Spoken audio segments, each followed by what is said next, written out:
Hello everyone, welcome back to a channel Prep Nation. तो सबसे पहले आप सभी को मकर संक्रांति, पोंगल, उत्तरायण, माघ बिहू और पौष पर्व की हार्दिक शुभकामनाएं। तो चलिए फिर आज का वीडियो को शुरू करते हैं, जिसमें पहला क्वेश्चन है, which railway station has been awarded a five star rating for the eat right station by the food safety and standard authority of India. भारतीय खाद्य सुरक्षा और मानक प्राधिकरण द्वारा किस रेलवे स्टेशन को ईट राइट स्टेशन के लिए 5-स्टार रेटिंग से सम्मानित किया गया है? तो किया गया है option D, Varanasi cantonment railway station को। Option D, Varanasi cantonment railway station. तो FSSAI ने वाराणसी कैंटोनमेंट रेलवे स्टेशन को five star rating for eat right station certification से सम्मानित किया है for providing high quality and nutritious food to passengers.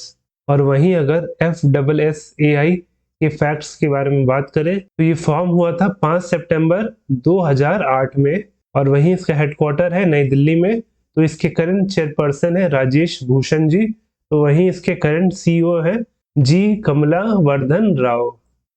Which of the following launched the inflation expectation survey of household in January 2023?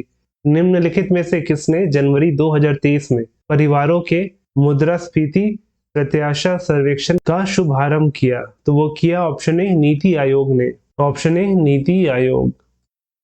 तो reserve bank of India ने launch किया था ये inflation expectation survey of household, और वहीं सर्वे को कराने के लिए RBI ने असाइन किया था हंसा रिसर्च ग्रुप को। और इस हंसा रिसर्च ग्रुप ने भारत के 19 शहरों में सर्वे किया। और वहीं ये सर्वे क्यों कंडक्ट किया गया? क्योंकि जो RBI है वो ये सर्वे हर साल कराता है ताकि उसे पता चल सके कि जितने भी आम जनता है उनको क्या प्रभाव पड़ रहा है इस बढ़ते महंगाई से, और वो कैसे अपने रोजमर्रा की चीजों को मैनेज कर रहे हैं। और वहीं इसके साथ अगर RBI की बात करें तो ये फॉर्म हुआ था 1 अप्रैल 1935 में, और इसका तब हेडक्वार्टर हुआ करता था कलकत्ता शहर। वहीं फिर 2 साल बाद इसका जो हेडक्वार्टर था उसे शिफ्ट कर दिया गया था बॉम्बे में, जो आज का मुंबई है। वहीं जो इसके करंट गवर्नर है वो है शक्तिकांत दास। और इसके साथ ही आपको कुछ चीजें और याद रखनी है RBI के बारे में कि RBI को एस्टैब्लिश करने के लिए किस कमीशन ने रिकमेंड किया था। तो कमीशन का नाम है हिल्टन यंग कमीशन, और उसने रिकमेंड किया था इन द ईयर 1926। और वहीं इसके साथ जो RBI है वो नेशनलाइज हुआ था 1 जनवरी 1949 में। India deploying a platoon of women peacekeepers in which country? Bharat किस देश में महिला शांति सैनिकों की एक पलटन तैनात कर रहा है? तो कर रहा है ऑप्शन बी, सूडान में। Option B, Sudan. तो जो भारत है वो among the largest troop contributor है to UN peacekeeping mission, और उसने अभी डिप्लॉय किया है a platoon of women peacekeepers in Sudan Abyei. वहीं ये पहली बार होगा वर्ष 2007 के बाद कि भारत ने किसी देश में इतना बड़ा यूनिट भेजा हो, वो भी वुमेन पीस कीपर का। और वहीं इस वुमेन पीस कीपर का जो नाम दिया गया है वो है फीमेल ब्लू हेलमेट्स। और वहीं 2007 में वो कौन सा देश था जहां पे भारत ने ऑल वुमेन कॉन्टिजेंट को भेजा था to UN peacekeeping mission? तो वो देश था लाइबेरिया, जो कि एक वेस्ट अफ्रीकन कंट्री है। और वहीं अभी सूडान में डिप्लॉय किया गया है वुमेन पीस कीपर को। तो जो सूडान है वो एक नॉर्थ अफ्रीकन कंट्री है जिसकी राजधानी है Khartoum. Who chaired the third meeting of the steering committee of the National Skill Development Mission? राष्ट्रीय कौशल विकास मिशन की संचालन समिति की तीसरी बैठक की अध्यक्षता किसने की? तो किए option A, Dharmendra Pradhan ji. Option A, Dharmendra Pradhan. वहीं इसके साथ धर्मेंद्र प्रधान जी जो है वो यूनियन मिनिस्टर है of education and skill development and entrepreneurship. और वहीं जो नेशनल स्किल डेवलपमेंट मिशन है इसकी शुरुआत हुई थी वर्ष 2015 में। Which country has approved the first ever vaccine for honeybees? किस देश ने मधुमक्खियों के लिए अब तक के पहले टीके को मंजूरी दी है? तो मंजूरी दिया है ऑप्शन डी, USA ने। Option D, USA। और वही वैक्सीन जिसे USA ने बनाया है फॉर हनी बीज, ये प्रोटेक्ट करेगा हनी बीज को from the American foul brood disease. और वहीं ये बीमारी जो है हनी बीज को लार्वा स्टेज में ही अफेक्ट करती है। लेकिन अब इस वैक्सीन को देने के बाद अब ये हनी बीज इम्यून रहेंगे फाउल ब्रूड डिजीज से। वहीं जो फाउल ब्रूड डिजीज है ये होता है ड्यू टू बैक्टीरियम पेनीबैसिलियस लार्वे। पेनीबैसिलियस लार्वे। वहीं बात करें यूएस की तो इसकी राजधानी है वॉशिंगटन डीसी। तो वहां की करेंसी है यूएस डॉलर। तो वहां के करंट प्रेसिडेंट है Joe Biden. Who has been selected for ओदा खुजल अवार्ड 2022? ओदा खुजल पुरस्कार 2022 के लिए किसे चुना गया है? तो चुने गए हैं option A Ambika Suthan Mangad. Option A Ambika Suthan Mangad. और वहीं अंबिका सुथान मनगद जी को इस अवार्ड के लिए चुना गया है for his collection of short stories title प्राण वायु। और वहीं ये शॉर्ट स्टोरी का किताब पब्लिश हुआ था वर्ष 2015 में। और ये जो अवार्ड होता है ये दिया जाता है for the best collection of short stories in Malayalam. और वहीं इन्हें ये लिटरेरी अवार्ड दिया जाएगा on the occasion of 45th death anniversary of महाकवि जी शंकरा कुरूप। और वहीं इनका जो डेथ एनिवर्सरी है वो होता है 2 फरवरी को।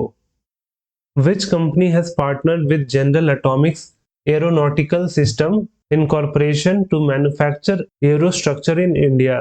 किस कंपनी ने भारत में एरोस्ट्रक्चर बनाने के लिए General Atomics Aeronautical Systems Incorporation के साथ साझेदारी की है? तो साझेदारी किया है option D Bharat Forge Limited ने।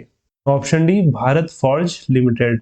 तो जो General Atomics Aeronautical System Incorporation है वो अमेरिका का एक ड्रोन मैन्युफैक्चरिंग कंपनी है और उसने भारत फॉर्ज लिमिटेड के साथ पार्टनरशिप किया है। The International Hockey Federation has signed a partnership with which of the following for the Hockey Men's World Cup 2023? अंतर्राष्ट्रीय हॉकी महासंघ ने हॉकी पुरुष विश्व कप 2023 के लिए निम्नलिखित में से किसके साथ एक साझेदारी पर हस्ताक्षर किया है? तो किया है ऑप्शन सी जीएसडब्ल्यू ग्रुप के साथ। Option C JSW group. तो इंटरनेशनल हॉकी फेडरेशन ने पार्टनरशिप किया है जीएसडब्ल्यू ग्रुप के साथ for the FIH Odisha hockey men's world cup 2023। और ये जो वर्ल्ड कप होगा इसका 15th एडिशन है। और ये कब से कब और कहाँ होगा? तो ये सबसे पहले तो 13 जनवरी को इस वर्ल्ड कप की शुरुआत होगी और ये खत्म होगा 29 जनवरी को। और ये कहाँ होगा? तो इसका आयोजन उड़ीसा के राउरकेला और भुवनेश्वर में किया जाएगा। और वहीं बात करें इंटरनेशनल हॉकी फेडरेशन की तो ये फॉर्म हुआ था 7 जनवरी 1924 को 1924 को। वहीं इसका हेडक्वार्टर है स्विट्जरलैंड का लुज़ेर्न। तो वहीं इसके करंट प्रेसिडेंट है तैयब विक्रम जी। तो वहीं इसके CEO है Thierry Wheel. Who was appointed as the chairman of All India GeM and jewellery domestic Council? अखिल भारतीय रत्न और आभूषण घरेलू परिषद की अध्यक्ष के रूप में किसे नियुक्त किया गया था? तो नियुक्त हुए हैं ऑप्शन बी संयम मेहरा। ऑप्शन बी संयम मेहरा। तो संयम मेहरा को all India GeM and jewellery domestic council का नया चेयरमैन बनाया गया है और वो भी for the period of 2 years। और वहीं इसके साथ जो राजेश रोकाड़े जी हैं उनको इस काउंसिल का वाइस चेयरमैन नियुक्त किया गया है। Who has become the first female cricketer to have a statue cast in her honor at Sydney Cricket Ground in Australia? Australia के सिडनी क्रिकेट ग्राउंड में उनके सम्मान में मूर्ति लगाने वाली पहली महिला क्रिकेटर कौन बनी है? तो बनी है option A Belinda Clark. Option A Belinda Clark. तो ऑस्ट्रेलिया की बेलिंडा क्लार्क बनी है पहली female cricketer to have a statue cast in her honour at Sydney cricket ground in Australia. वहीं हम बात करते हैं बेलिंडा क्लार्क के बारे में जिनका स्टैचू को बनाया गया है एट सिडनी क्रिकेट ग्राउंड। आप यहाँ पे उसका फोटो देख सकते हैं। वहीं जो बेलिंडा क्लार्क है उन्होंने अपने करियर में 50 टेस्ट और 100 ODI मैच खेले हैं और इसके साथ ही ये पहली महिला क्रिकेटर है जिन्होंने डबल 100 मारा था और वो भी 1997 में अगेंस्ट डेनमार्क। और वहीं इसके साथ ही क्लार्क जो है वो कैप्टन रही थी of the Australian women's team, वो भी पूरे 12 सालों तक। और उन 12 सालों में इन्होंने ऑस्ट्रेलिया के लिए 2 ICC वुमेन्स वर्ल्ड कप का ट्रॉफी भी जीता। और वहीं इसके साथ इस सिडनी क्रिकेट ग्राउंड में इनके अलावा और किन किन लोगों का स्टैचू लगा हुआ है तो आइए देखते हैं वो कौन कौन है। तो सबसे पहले है रिची बेनॉर्ड, फिर है स्टीव वॉग, ये दोनों जो है वो ऑस्ट्रेलिया के पूर्व कप्तान रह चुके हैं। उसके बाद स्टैन मैकाबे और फ्रेड स्पॉफोर्थ। तो ये जो क्वेश्चन है वो आपके लिए है कि Lake Kariba is situated on which continent.